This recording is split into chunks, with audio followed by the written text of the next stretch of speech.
तो गाइस जिन भी स्टूडेंट का 10th क्लियर हो चुका है, 10th के बाद वो 11th में आ रहे हैं, तो किस तरह से उनका एडमिशन होना है उसी के रिगार्डिंग आज का वीडियो है। एक सर्कुलर आया है 15/5/2024 को, आज ही के दिन का सर्कुलर है और डायरेक्टर ऑफ एजुकेशन की तरफ से आया है। क्या लिखा गया है इसको हम अच्छे से समझते हैं। बहुत ज़रूरी है ये क्राइटेरिया समझना, जिससे कि चाहे नॉन प्लान के स्टूडेंट हो, मतलब प्राइवेट स्कूल के स्टूडेंट हो, चाहे वो गवर्नमेंट स्कूल के स्टूडेंट्स हो, उनके लिए ये जो स्कीम की क्या क्या सब्जेक्ट में कितने मार्क्स आपको चाहिए कोई भी स्ट्रीम लेने के लिए। अगर आपको साइंस लेना है तो क्या स्ट्रीम होने, कितने नंबर होने चाहिए किस सब्जेक्ट में, उसके बारे में है।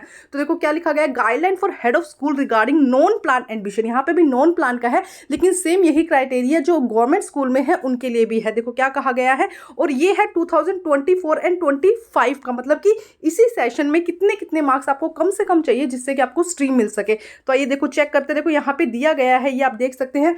अगर आपको क्या चाहिए, साइंस चाहिए, अगर किसी स्टूडेंट को साइंस चाहिए तो उसके एग्रीगेट मार्क 55 मार्क्स होने चाहिए, मतलब 55% उसके मार्क्स होने चाहिए, जिसमें से इंग्लिश में 50 होने चाहिए। और अगर वो मैथ्स चाहते हैं, मतलब नॉन मेडिकल चाहते हैं, तो उसके इंग्लिश में 50 मार्क्स होने चाहिए और साइंस में भी 50 मार्क्स होने चाहिए। मतलब दोनों इंग्लिश, मैथ्स और साइंस में 50% अगर मार्क्स है तो उनको ईजिली क्या मिल जाएगा, साइंस नॉन मेडिकल मिल जाएगा। अगर हम मेडिकल की बात करते हैं, मेडिकल में देखो कम से कम कितना चाहिए, 55% मेडिकल में भी चाहिए, इंग्लिश में 50% मार्क्स होना चाहिए, मतलब 50% का मतलब 100 में से 50 मार्क्स होने चाहिए।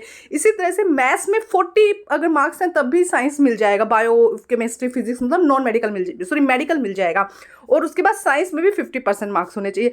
अब हम बात करते हैं कॉमर्स की। देखो कॉमर्स में दो होता है, एक होता है मैथ्स, एक होता है विदाउट मैथ्स। तो जिनको भी मैथ्स चाहिए उनके देखो इंग्लिश में कितना टोटल उनका 50% है, अभी 55 था साइंस के लिए, कॉमर्स के लिए 50% है, तो 45% इंग्लिश के लिए चाहिए, 50% यहाँ पर मैथ्स में चाहिए, ये ध्यान रखेंगे, और सोशल साइंस में उनको 45 चाहिए। और विदाउट मैथ्स के लिए देखो क्या कहा गया है, हिंदी और इंग्लिश में दोनों में से अगर एक सब्जेक्ट है या दोनों ही सब्जेक्ट है तो 45 हिंदी में चाहिए, सोशल साइंस में 45 चाहिए। मतलब दो ही चीज़ें उन्होंने कही है कि एक तो हिंदी या इंग्लिश में से 45 होना चाहिए और सोशल साइंस है उसमें उनके 45 मार्क्स होने चाहिए 100 में से। अब नेक्स्ट आता है ह्यूमैनिटीज़, या हम ये कहते हैं आर्ट्स या ह्यूमैनिटीज़ है, उसके अंदर उन्होंने कोई क्राइटेरिया नहीं रखा है, बस ये कहा है कि 10th क्लास में क्या है, स्टूडेंट को पास होना ज़रूरी है।